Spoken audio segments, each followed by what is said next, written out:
¿Qué sucede cuando la historia que conocemos no es solo una mentira política, sino una falsificación metafísica? En El hombre en el castillo, Philip K. Dick no solo nos presenta un mundo donde los nazis ganaron, nos plantea una pregunta que autores como René Guénon o Julius Evola consideraron la clave de nuestra existencia. Más allá de los uniformes y las fronteras alteradas, existe una guerra silenciosa, la lucha entre la tradición y el materialismo más absoluto.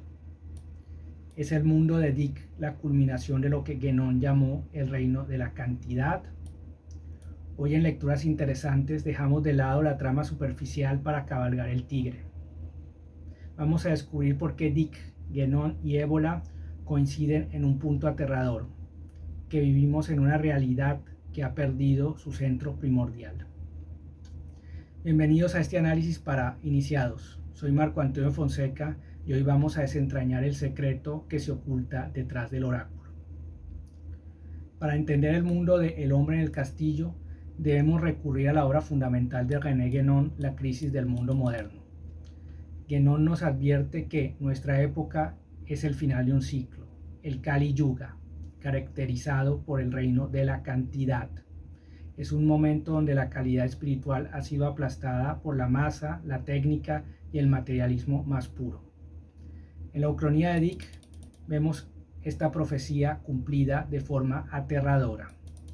El imperio nazi no es solo una potencia militar, es la encarnación de la desacralización total. Han convertido el mundo en una maquinaria perfecta, pero vacía. Cuando Dick nos describe la colonización de Marte o el drenaje del Mediterráneo, no nos está hablando de progreso, sino de lo que Guénon llamaría una solidificación del mundo, la pérdida absoluta de cualquier contacto con lo trascendente. Guénon hablaba de la parodia de la tradición. En la novela esto se refleja en el culto a las reliquias falsas, esos encendedores y objetos del viejo mundo que los coleccionistas japoneses compran con fervor. No buscan el objeto en sí, buscan un rastro de autenticidad en un mundo que se ha vuelto plástico. Aquí Dick y Guénon se dan la mano. La modernidad, representada por el triunfo del eje, ha creado una falsificación de la realidad. Para Guénon, el hombre moderno vive en una ilusión materialista. Para Dick, los personajes viven en una historia falsa. El mundo de la tecnología alemana es, en esencia, el triunfo del reino de la cantidad sobre el espíritu humano. Si el mundo de Dick es el reino de la cantidad que escribió Guénon, ¿cómo debe actuar el hombre que aún conserva una chispa de tradición? Para responder a esto, debemos invocar a Julius Evola y su obra Cabalgar el tigre. Evola sostiene que, en plena disolución de los valores, el hombre diferenciado no debe huir del mundo, sino vivir en él sin dejarse arrastrar por su caos. Debe cabalgar el tigre, utilizar las mismas fuerzas de la modernidad para trascenderlas.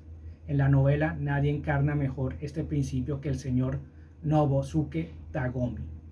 Tagomi es un funcionario en un sistema que desprecia lo espiritual, un sistema burocrático y materialista. Sin embargo, él se mantiene anclado al I Ching. Esta no es una simple superstición, es su forma de cabalgar el tigre. A través del oráculo, Tagomi busca el orden inmutable del cosmos en medio del desorden de la historia falsa. El momento crucial ocurre cuando Tagomi, abrumado por la maldad de los planes nazis, tiene una experiencia de ruptura. Por un instante se traslada a nuestra realidad, donde el eje perdió la guerra. Para Evola, esto sería un momento de despertar intelectual. Tagomi rompe el velo de la ilusión moderna, porque su centro interior es más fuerte que la mentira exterior. La lección de Evola aplicada a Dick es clara. Aunque el mundo entero sea una parodia, aunque la historia sea una falsificación, el individuo que mantiene su soberanía espiritual es capaz de ver la verdad. Tagomi no cambia el mundo político, pero al cabalgar el tigre de su propia angustia, logra una victoria metafísica que los conquistadores materiales ni siquiera pueden imaginar. Llegados a este punto, debemos hacernos la pregunta final que une a Philip K. Dick con la tradición.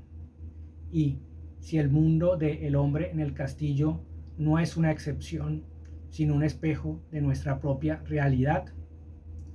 Para René Guénon, vivimos en la fase final del Kali Yuga, un tiempo de inversión espiritual, donde lo falso se presenta como verdadero. Dick lleva esta idea al límite narrativo. El libro dentro del libro. La langosta se ha posado. Sugiere que la realidad en la que viven los personajes es un simulacro. Pero aquí está el giro perturbador. Nosotros, los lectores, también podríamos estar viviendo bajo un velo. Tanto para Ébola como para Dick, la historia no es una línea recta de progreso, sino un campo de batalla, de fuerzas invisibles. Si la realidad es una construcción, el único camino de salida es el que tomó Tagomi, el uso de símbolos y el rito, en su caso el I Ching, para perforar la mentira. La conexión es absoluta. Dick intuyó a través de la ciencia ficción lo que Guénon y Ébola explicaron a través de la metafísica. La modernidad no es solo un sistema político, es una venda en los ojos que nos impide ver la verdad. La tradición sigue ahí, esperando a ser redescubierta por quienes se atreven a dudar de lo que ven. En conclusión, El hombre en el castillo es mucho más que una ucronía nazi. Es un manual de supervivencia para el hombre diferenciado. Nos enseña que, en un mundo de falsificaciones, la única posición real es nuestro centro interior. Y ahora les pregunto a ustedes, que han llegado hasta el final de este análisis para iniciados. ¿Sienten que nuestra realidad actual es sólida? ¿O perciben, como Dick y los maestros de la tradición, que algo no encaja en la historia que nos han contado? Los espero en los comentarios para debatir sobre la parodia del mundo moderno. Soy Marco Antonio Fonseca y esto ha sido una lectura interesante. Hasta la próxima.